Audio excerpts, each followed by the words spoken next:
الحمد للہ المتفرد باسمہ الاسماء والمختص بالملک الاعز الاحمى الذي ليس دونه منتهى ولا وراءه مرمى اما بعد فاعوذ باللہ من الشیطان الرجیم بسم اللہ الرحمن الرحیم قال اللہ تبارک و تعالی فی کلامہ المجید فآمنوا باللہ ورسولہ النبی الأمی الذی یجدونہ مکتوبا عندہم فی التوراۃ صدق اللہ مولانا العظیم۔ آج ہم جس موضوع پر گفتگو کریں گے وہ رسول کریم صلی اللہ تعالیٰ علیہ وآلہ وسلم کے وہ حقوق ہیں جو حضور کے ہر امتی پر ادا کرنا فرض ہیں۔ ان کا جاننا، ان کا سیکھنا، ان کا ادا کرنا ہر امتی پر فرض ہے۔ حضور جان عالم صلی اللہ علیہ وآلہ وسلم کے یوں تو بہت سے حقوق ہیں، لیکن ایک بڑا حق جو میجر حق ہے امتی پر وہ یہ ہے کہ وہ رسالت مآب صلی اللہ تعالیٰ علیہ وآلہ وسلم پر ایمان لائے، حضور جان عالم صلی اللہ تعالیٰ علیہ وآلہ وسلم کی تعظیم کرے، حضور جان عالم صلی اللہ علیہ وسلم کی مدد کرے۔ اب حضور صلی اللہ علیہ وسلم کی مدد کرنا کیسے ہوگی؟ حضور صلی اللہ علیہ وسلم نے فرمایا تمہاری مثال ایسے ہے جس طرح پتنگے آگ کے اوپر گرتے ہیں، تو تم اس کثرت سے پتنگوں کی طرح دوزخ میں گر رہے ہو، اور میں تمہیں تمہاری پیٹھ سے، تمہاری کمر سے پکڑ پکڑ کر جہنم سے نکال رہا ہوں، دوزخ سے کھینچ رہا ہوں، نکال رہا ہوں۔ تو اب حضور صلی اللہ علیہ وسلم کی مدد یہ ہوگی کہ ان اعمال کو ہم انجام دیں جن سے اللہ راضی ہو، اس کا رسول راضی ہو، تاکہ ہم اللہ تعالیٰ کی جنت کے مستحق ہو سکیں۔ اور حضور جان عالم صلی اللہ علیہ وسلم کے اس کام میں کہ حضور جان عالم صلی اللہ علیہ وسلم یہ چاہتے ہیں کہ ہم دوزخ میں جانے سے بچ جائیں، ہم حضور صلی اللہ علیہ وسلم کی مدد کر سکیں، ورنہ اگر ہم نے ایسا نہ کیا تو ہم شیطان کی مدد کرنے والے ہوں گے۔ امتی پر لازم ہے کہ وہ حضور جان عالم صلی اللہ علیہ وسلم کی اقتداء کرے، حضور صلی اللہ علیہ وسلم کی اتباع کرے، یعنی حضور جان عالم صلی اللہ علیہ وسلم نے جس عمل کو جس طرح سے کیا اسی طرح کرے، اور میرے آقا جان عالم صلی اللہ تعالیٰ علیہ وآلہ وسلم کے مقتدیوں میں، حضور کے متبعین میں، رسول اللہ کے فالورز میں جنہوں نے حضور کی اتباع کی، سب سے بہترین لوگ رسول صلی اللہ علیہ وآلہ وسلم کے صحابہ ہیں۔ عروہ بن مسعود ثقفی ابھی جب ایمان نہیں لائے تھے تو وہ اپنا واقعہ بیان کرتے ہیں، کہتے ہیں اے قومی واللہ لقد وفدت علی الملوک وفدت علی قیصر و کسریٰ والنجاشی واللہ ان رأیت مالکا قط یعظمہ اصحابہ ما یعظم اصحاب محمد محمدا، اخرجہ البخاری۔ عروہ بن مسعود اپنی حالت کفر کا واقعہ بیان کرتے ہیں، اپنی قوم کو مخاطب ہوئے، کہنے لگے اے میری قوم، اللہ کی قسم میں بڑے بڑے بادشاہوں کے دربار میں گیا ہوں، کیسر و کسریٰ کے دربار میں گیا ہوں، نجاشی کے دربار میں گیا ہوں، میں نے کسی بادشاہ کے خادموں، اس کے غلاموں، اس کے ماننے والوں کو اس کی ایسی تعظیم کرتے ہوئے نہیں دیکھا، اس طرح تعظیم بجا لاتے ہوئے نہیں دیکھا، اتنی تکریم کرتے ہوئے نہیں دیکھا، اس طرح اس کی محبت میں فنا ہوتے ہوئے نہیں دیکھا، اس کی اتباع میں اس طرح گم بالکل انہیں نہیں پایا جس طرح میں نے محمد صلی اللہ علیہ وسلم کے اصحاب کو ان کی تعظیم کرتے دیکھا، ان کی تکریم کرتے دیکھا، ان کی اتباع کرتے دیکھا، ان کی اقتداء کرتے دیکھا۔ میرے آقا جان عالم صلی اللہ تعالیٰ علیہ وآلہ وسلم کے جو بڑے حقوق ہیں ان میں سے پہلا حق حضور جان عالم صلی اللہ علیہ وسلم کا کسی بھی انسان پر یہ ہے کہ وہ حضور صلی اللہ علیہ وسلم کی نبوت و رسالت پر ایمان لائے۔ الایمان بنبوتہ صلی اللہ علیہ وسلم۔ اللہ تعالیٰ سورۃ اعراف آیت نمبر 158 قرآن پاک میں ارشاد فرماتا ہے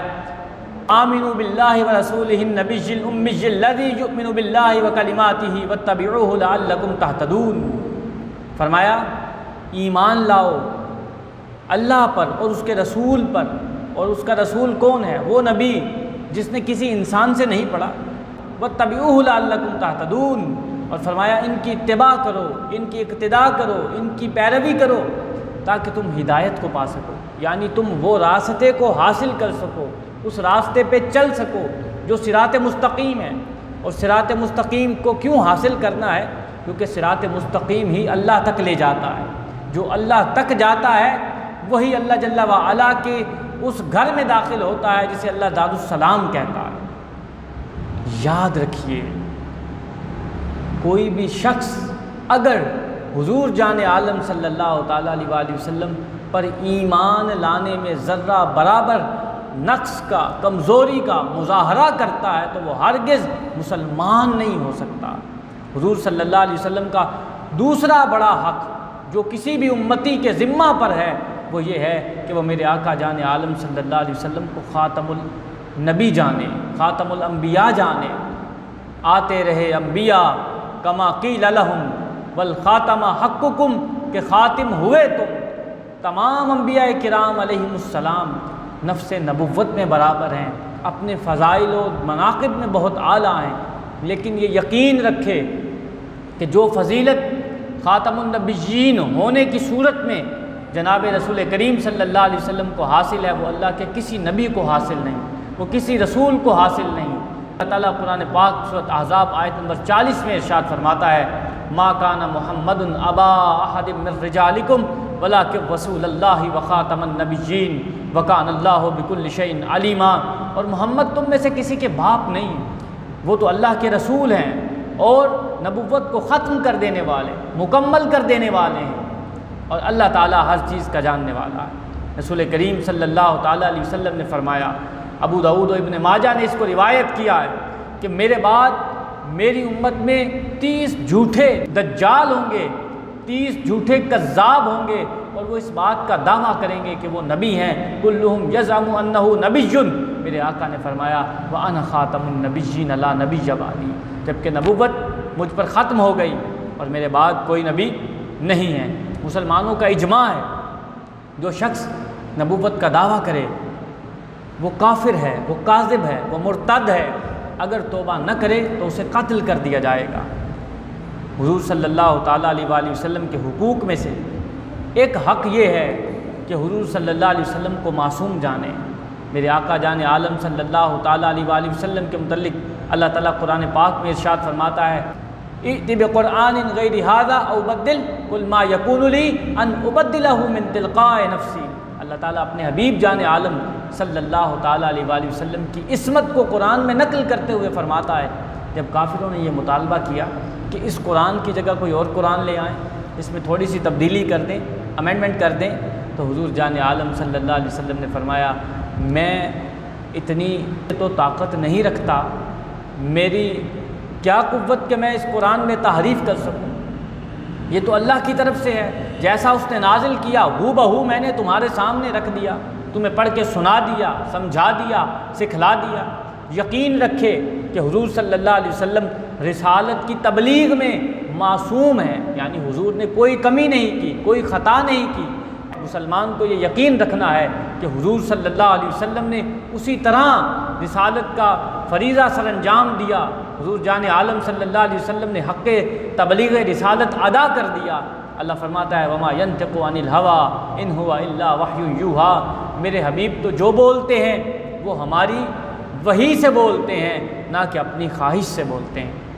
اس بات کا یقین رکھے کہ حضور جان عالم صلی اللہ علیہ وسلم کفر، شرک، فواحش سے ہر لمحہ ہر لحظہ پاک ہیں، بعثت سے پہلے بھی پاک تھے اور اعلان نبوت کے بعد بھی پاک ہیں۔ ما ضل صاحبکم وما غوا، اللہ تعالیٰ ارشاد فرماتا ہے تمہارا صاحب یعنی میرا حبیب، میرا نبی، میرا رسول نہ بہکا نہ ہی گمراہ ہوا۔ حضور صلی اللہ تعالیٰ علیہ وسلم کے حقوق میں سے ایک بڑا حق یہ ہے کہ یقین رکھے کہ حضور صلی اللہ علیہ وسلم کی شریعت تمام شریعتوں کی ناسخ ہے۔ حضور صلی اللہ علیہ وسلم کی شریعت تمام شریعتوں کو اپنے احاطہ میں لیے ہوئے ہے۔ اللہ تعالیٰ قرآن میں ارشاد فرماتا ہے، سورۃ آل عمران بس نمبر 85 ہے، وَمَن يَبْتَغِ غَيْرَ الْإِسْلَامِ دِينًا فَلَن يُقْبَلَ مِنْهُ وَهُوَ فِي الْآخِرَةِ مِنَ الْخَاسِرِينَ، جو اسلام کے سوا دین محمدی کے سوا، شریعت محمدی کے سوا کوئی اور راستہ یا کوئی اور دین اپنانا چاہے، یا اس کے دل میں، اس کے من میں یہ خواہش پیدا ہو کہ اس طریقے کو چھوڑ کر جو حضور لائے ہیں کسی اور طریقہ کے ذریعے یا واسطے اللہ تک پہنچ جائے، تو اللہ فرماتا ہے اس کا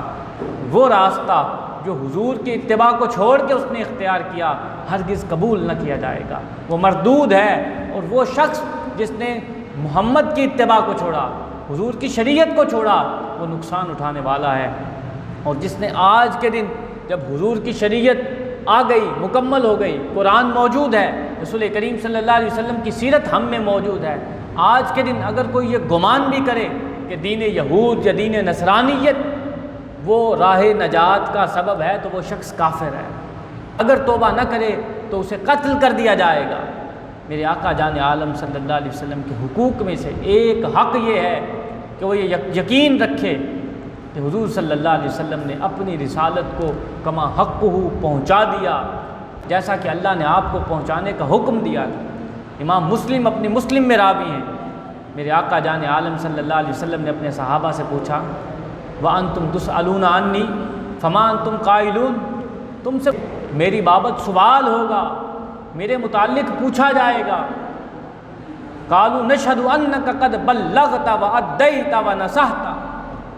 حضور نے فرمایا تم کیا جواب دو گے؟ عرض کرنے لگے ہم گواہی دیں گے یا رسول اللہ، بے شک آپ نے وہ پہنچا دیا جو اللہ نے پہنچانے کا حکم دیا تھا، وَأَدَّيْتَ، اور آپ نے وہ فریضہ ادا کر دیا جس کی ادائیگی کا اللہ نے آپ پر لازم کیا تھا، جس کی ادائیگی آپ پر لازم فرمائی تھی، وَنَصَحْتَ، اور یا رسول اللہ آپ نے ہماری خیر خواہی فرما دی جس طرح اللہ نے آپ کو خیر خواہی کا حکم دیا تھا۔ میرے آقا جان عالم صلی اللہ علیہ وسلم نے اپنی انگلی آسمان کی طرف اٹھائی اور اپنے رب سے مخاطب ہو کے کہنے لگے، اللہم اشہد، اللہم اشہد، اللہم اشہد، اے اللہ تو گواہ ہو جا، اے اللہ تو گواہ ہو جا، اے اللہ تو گواہ ہو جا۔ حضور جان عالم صلی اللہ علیہ وسلم کے حقوق میں سے ایک حق یہ ہے کہ حضور جان عالم صلی اللہ علیہ وسلم کی رسالت کو جن و انس، کل کائنات کے لیے، سب مخلوقات کے لیے رسول اللہ صلی اللہ علیہ وسلم کو رسول جانے اور حضور صلی اللہ علیہ وسلم کی رسالت کی عمومیت کا یقین رکھے۔ قرآن پاک میں سورۃ اعراف میں آیت نمبر 185 میں اللہ ارشاد فرماتا ہے، قل یا ایھا الناس انی رسول اللہ الیکم جمیعا، اے حبیب یہ اعلان فرما دیجئے، اے لوگو میں تم سب کی طرف اللہ کا رسول ہوں۔ اللہ تعالیٰ آگے ارشاد فرماتا ہے، وَإِذْ صَرَفْنَا إِلَيْكَ نَفَرًا مِّنَ الْجِنِّ يَسْتَمِعُونَ الْقُرْآنَ فَلَمَّا حَضَرُوهُ قَالُوا أَنصِتُوا فَلَمَّا قُضِيَ وَلَّوْا إِلَىٰ قَوْمِهِم مُنذِرِينَ۔ چونکہ حضور کی رسالت انسانوں کے لیے بھی ہے، جنوں کے لیے بھی ہے، تو وہ جن جب حضور صلی اللہ علیہ وسلم کی بارگاہ میں حاضر ہوئے، قرآن سنا تو ایمان لائے اور لوٹے، اور اپنی قوم کو رسول کریم صلی اللہ تعالیٰ علیہ وآلہ وسلم پر ایمان نہ لانے کے بارے میں، کفر و شرک نہ چھوڑنے کے بارے میں اللہ کے عذاب سے ڈرانے لگے۔ صحیحین میں ہے، میرے آقا جان عالم صلی اللہ علیہ وسلم نے ارشاد فرمایا، کان النبی یبعث الی قومہ خاصۃ وبعثت الی الناس عامۃ، اللہ تعالیٰ نے ہر نبی کو کسی ایک خاص قوم کی طرف بھیجا، جبکہ اللہ جل وعلا نے مجھے تمام جن و انس، تمام مخلوقات کے لیے، تمام عالمین کے لیے اپنا رسول بنا کر بھیجا۔ مسند احمد کی حدیث ہے، میرے آقا صلی اللہ علیہ وسلم نے فرمایا، حضرت جابر بن عبداللہ راوی ہیں، انہ لیس شیء فی السماء والارض الا یعلم انی رسول اللہ الا عاصی الجن والانس، فرمایا الا عاصی الجن والانس، زمین و آسمان میں کوئی چیز ایسی نہیں ہے جو یہ نہیں جانتی کہ میں اللہ کا رسول ہوں، مگر بدکار جن اور بدکار انس۔ رسول کریم صلی اللہ علیہ وسلم کے حقوق میں سے ایک بڑا حق یہ ہے کہ وہ رسول کریم صلی اللہ تعالیٰ علیہ وآلہ وسلم کی ذات میں، حضور کے اوصاف میں غلو نہ کرے، رسول کریم صلی اللہ علیہ وسلم کو مخلوق جانے اور اللہ کو خالق جانے، رسول کریم صلی اللہ علیہ وسلم کو مخلوق میں سب سے افضل اور اعلیٰ جانے، کبھی بھی رسول کریم صلی اللہ تعالیٰ علیہ وآلہ وسلم کو اللہ کے مقابل نہ ٹھہرائے، اور یہ یقین رکھے کہ حضور مخلوق ہیں اور اللہ خالق ہے۔ میرے آقا جان عالم صلی اللہ تعالیٰ علیہ وآلہ وسلم کے حقوق میں سے ایک یہ ہے کہ اس بات کا عقیدہ رکھے کہ حضور صلی اللہ علیہ وآلہ وسلم بشر بھی ہیں اور نور بھی ہیں۔ اگر کوئی شخص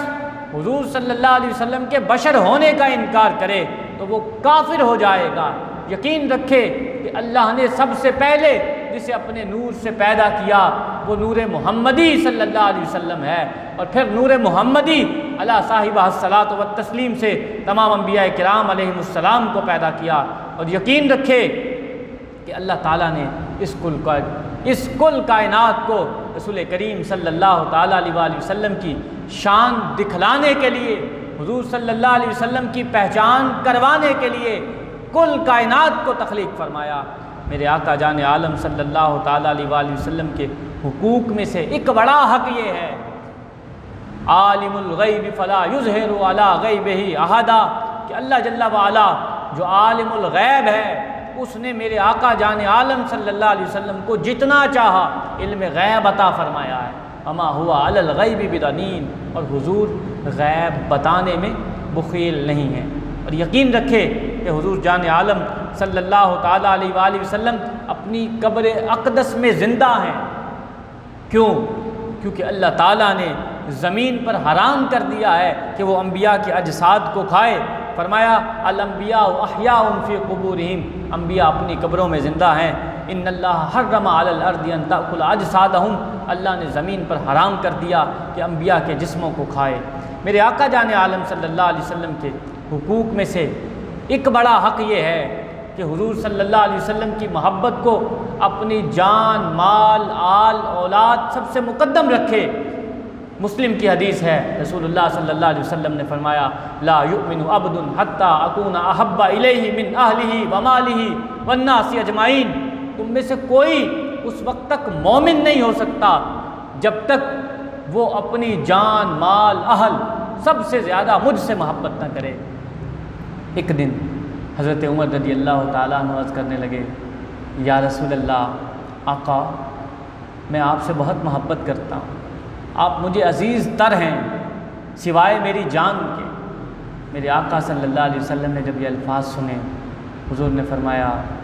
نہیں اے عمر نہیں۔ عرض کی یا رسول اللہ صلی اللہ علیہ وسلم، آقا آپ مجھے میری جان سے بھی زیادہ عزیز ہیں۔ حضور نے فرمایا الآن یا عمر، الآن یا عمر، اے عمر اب تیرا ایمان مکمل ہو گیا۔ حضرت زید بن دسنہ حضور صلی اللہ علیہ وسلم کے وہ صحابی ہیں جنہیں ایمان لانے کے سبب مکہ سے نکلنا پڑا، ہجرت کرنی پڑی، اور جب ابو سفیان لوگوں نے انہیں قید کر لیا تو ایک دن پوچھنے لگے تم کیا کہتے ہو، تمہارا کیا خیال ہے، تمہاری جگہ اگر محمد ہوتے آج انہیں تمہاری جگہ قید کیا جاتا، تکلیف دی جاتی۔ تو زید بن دسنہ نے جو الفاظ کہے ہیں وہ کچھ یوں ہیں، کروں تیرے نام پہ جاں فدا، کروں تیرے نام پہ جاں فدا، نہ بس ایک جا دو جہاں فدا، تو جہاں سے بھی نہیں جی بھرا، کروں کیا کروڑوں جہاں نہیں، کروں کیا کروڑوں جہاں نہیں۔ حضرت زید بن دسنہ رضی اللہ تعالیٰ عنہ نے کہا ارے قربان جاؤں میں رسالت مآب صلی اللہ علیہ وسلم پر، میرے جان، مال، اہل، اولاد سب کچھ رسول کریم صلی اللہ علیہ وسلم پر قربان ہو جائے، میں ہرگز یہ گوارا نہیں کرتا کہ ایک کانٹا بھی رسول کریم صلی اللہ علیہ وسلم کو تکلیف دے یا میرے آقا جان عالم صلی اللہ علیہ وآلہ وسلم کو چبھے۔ میرے آقا جان عالم صلی اللہ علیہ وسلم کے صحابی زید بن دسنہ ہمیں یہ پیغام دے گئے، حضور صلی اللہ علیہ وآلہ وسلم سے محبت کرنے والوں، میرے آقا جان عالم صلی اللہ تعالیٰ علیہ وآلہ وسلم کے حقوق میں سے ایک حق یہ ہے اپنی جان، مال، اہل، اولاد سب سے زیادہ مقدم رسول کریم صلی اللہ علیہ وسلم کی محبت کو رکھا جائے۔ اب حضور کے اس فرمان کو دیکھیے کہ حضور نے فرمایا تمہارے بعد میرے وہ غلام آئیں گے جو ایک جھلک دیکھنے کے لیے مجھے اپنا جان، مال، اہل سب کچھ فدا کر دیں گے، سب کچھ قربان کر دیں گے۔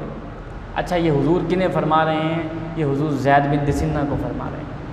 یہ حضور کنہیں فرما رہے ہیں؟ یہ حضور صلی اللہ علیہ وسلم ابوبکر صدیق کو فرما رہے ہیں۔ یہ حضور کنہیں فرما رہے ہیں؟ یہ جناب عثمان کو حضور بتا رہے ہیں۔ اب جب میں اور آپ حضور کا یہ فرمان سنتے ہیں اور حضور صلی اللہ علیہ وسلم کی مجھ سے اور آپ سے یہ امید دیکھتے ہیں تو ہم پر لازم ہے کہ ہمارے قول، ہمارے فعل، ہمارے عمل، ہماری فکر، ہمارے عقیدہ، ہمارے وجود سے کچھ بھی ایسا صادر نہ ہو جس سے رسول کریم صلی اللہ علیہ وسلم کو تکلیف پہنچے، حضور صلی اللہ علیہ وسلم کو ایذا پہنچے۔ کیوں؟ ان الذین یؤذون اللہ ورسولہ لعنہم اللہ فی الدنیا والآخرہ، جو اللہ اور اس کے رسول کو تکلیف دیتے ہیں دنیا اور آخرت میں لعنت ان کا مقدر ہے۔ رسول کریم صلی اللہ تعالیٰ علیہ وسلم کے حقوق میں سے ایک بڑا حق یہ ہے کہ حضور صلی اللہ علیہ وسلم کی تعظیم کی جائے، حضور صلی اللہ علیہ وسلم کو مخلوق میں سب سے بڑا جانا جائے، حضور کی توقیر کی جائے۔ اللہ تعالیٰ قرآن پاک سورۃ اعراف آیت نمبر 157 میں حکم دیتے ہوئے ارشاد فرماتا ہے فالذین آمنوا بہ وعزروہ، ایمان والے وہ ہیں جو میرے نبی پر ایمان لائے اور میرے حبیب کی تعزیر کی، یعنی ان کی تعظیم کی، یعنی ان کی توقیر کی، یعنی تبجیل کی، ونصروہ، اور مدد کی۔ کس طرح؟ اپنی زبان سے اعلاء کلمت اللہ کو بلند کرنے میں ساتھ دے کر، جہاد کر کر، اپنے مال کے ساتھ اللہ کے راستے میں خرچ کر کے، بنفس نفیس اپنی جان کے ساتھ اللہ کے راستے میں قربانی دینے کے لیے حاضر ہو کر واتبعوا النور الذی انزل معہ، انہوں نے اس نور کی اتباع کی جسے قرآن کہتے ہیں اولئک ھم المفلحون، وہی فلاح پانے والے ہیں، وہی کامیاب ہونے والے ہیں۔ حضور صلی اللہ علیہ وسلم کے حقوق میں سے ایک بڑا حق یہ ہے کہ حضور صلی اللہ علیہ وسلم کی اتباع کی جائے، حضور کی اقتداء کی جائے، ظاہری طور پر، باطنی طور پر۔ اور میرے آقا جان عالم صلی اللہ تعالیٰ علیہ وسلم جس بات کا حکم دیں اس کو بجا لایا جائے، جس سے منع کر دیں اس سے رک جایا جائے۔ اللہ تعالیٰ قرآن پاک میں ارشاد فرماتا ہے لقد کان لکم فی رسول اللہ اسوۃ حسنہ، تمہارے لیے میرے حبیب کی سیرت میں بہترین اسوہ موجود ہے۔ اور دوسری جگہ ارشاد فرماتا ہے وَأَطِیعُوا الرَّسُولَ لَعَلَّکُمْ تُرْحَمُونَ، اگر تم یہ چاہو کہ میرے رحم کے مستحق بن جاؤ تو پھر تمہیں میرے حبیب کی اتباع کرنا ہوگی۔ فرمایا میرے حبیب جو عطا کرے